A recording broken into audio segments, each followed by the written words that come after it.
What's going on, everyone? Welcome back to the channel.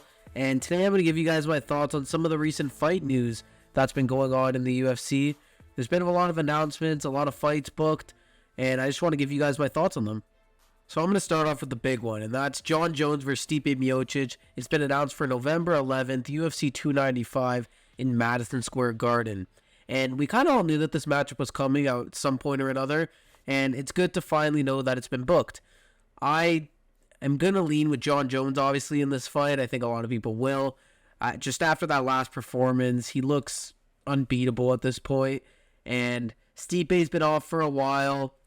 He's turning 40 now, I believe. He's just getting older. It's going to be tough to beat a guy like Jones as you're aging and not being the most active fighter. So, yeah, I think Jones is going to win this one pretty comfortably.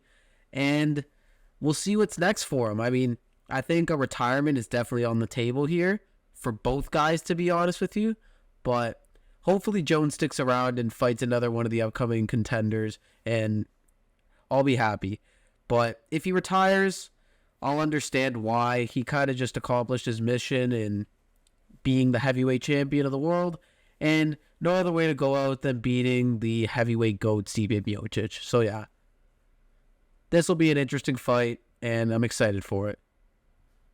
Next up, we have some news regarding the Marlon Vera and Henry Cejudo matchup. So as we know, Henry Cejudo decided to pull out due to injury, and stepping in is Pedro Munoz. So this will be a pretty fun matchup, I think. I think this is two guys that have a lot to give on the feet with decent ground games as well. And it's just going to be a war, I think. I could see Pedro possibly winning the first round and then Cheeto figuring him out slowly and winning from there. I am going to tip Cheeto to win this one, mainly because I think he's going to want to make a statement following that loss to Corey Sandhagen. And there's no better time to make a statement against a guy who hasn't been finished. So, yeah, I think Cheeto can get the job done here, even potentially by finish. And it would do great stuff for his career at this point. And I don't really know where he would go from there, but I'm sure the UFC will figure out something good for him, and I'm sure they're going to be trying to set up a potential fight between him and Sean O'Malley, should Sean O'Malley win against Aljamain Sterling. Another matchup I wanted to mention was Tai Tuivasa versus Alexander Volkov, which is going down in Sydney, Australia for UFC 293 in September. And honestly, as a Tai Tuivasa fan, I don't know how much I like this matchup. Tai's been on a bit of a skid recently, and I think running into a guy like Volkov at this point isn't necessarily the best for him. Volkov's a really tall guy, powerful striker, and you know what Tai's going to want to do. He's going to want to strike, and I think trading with Volkov for 15 minutes is going to be really, really hard. So yeah, I'm rooting for Tai to get the job done here. I want to see him get back on track, but I think he's going to have a really hard time in the office. I think it's a bit of a mismatch, and if I had to pick right now, I'm probably going to take Alexander Volkov just from the way Tai's been performing lately, and the height difference is just crazy in a strictly stand-up matchup. So, yeah, I'm going to pick Alexander Volkov for this one.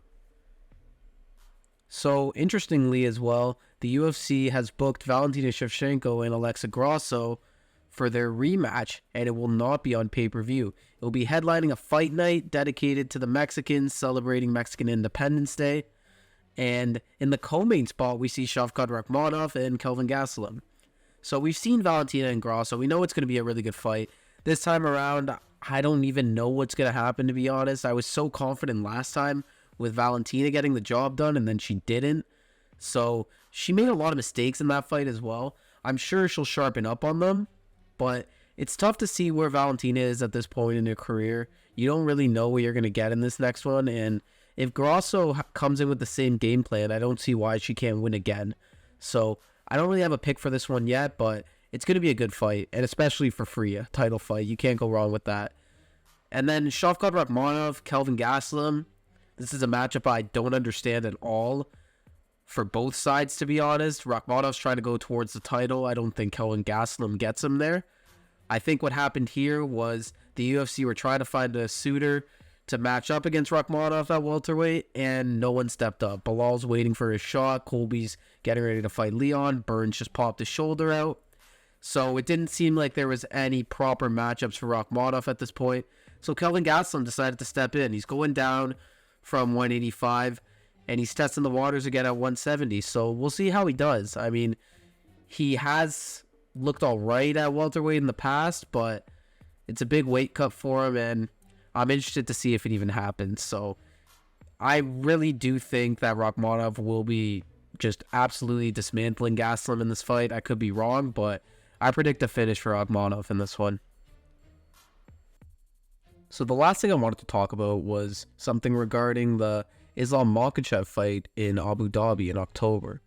So we haven't officially gotten an announcement for that fight yet, and Charles Oliveira, who seemed to be next in line for the shot after beating Beneil Dariush, came out this week and said that he wouldn't be ready for October and that he would be ready for November or December. Could this be him stalling and just not wanting to fight Makachev in Abu Dhabi again? Maybe, but if he really can't fight until November or December, the UFC is not going to wait for that. They're going to book Islam for October, and someone will be fighting him there. Could it be Alexander Volkanovski for the rematch? Everybody's been wanting that. I could see it. It all depends with Volkanovski's surgery that he said he had to have, though. So if he's not ready, then he won't be fighting him either. So the only thing that really makes sense now is the Poirier and Gaethje matchup. Whoever wins that fight will end up fighting Islam. But whoever wins that fight is going to have a lot of damage. So to make a quick turnaround like that for a title shot, it's going to be difficult.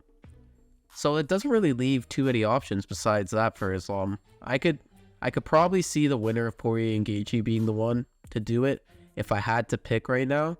But Dana also seemingly made it sound like the fight's already been booked in the post-fight press conference he did this past weekend. So maybe the fight's already been announced. Maybe Charles is just playing with us and that he'll be the one actually fighting Islam. I guess we'll have to wait and see. But either way, I would like to get some confirmation on that matchup soon, as it's slowly starting to get there, and we kind of need to know who Islam's fighting. So that's going to do it for this video. If you guys enjoyed, please consider subscribing and liking, as that helps me out a lot. And let me know in the comments below who you think Makachev should be fighting next. Should it be Charles? Should it be Volkanovski? I'm interested to hear what you guys got to say. So yeah, let me know. And thank you again for watching. I'll see you guys in the next video. Take care.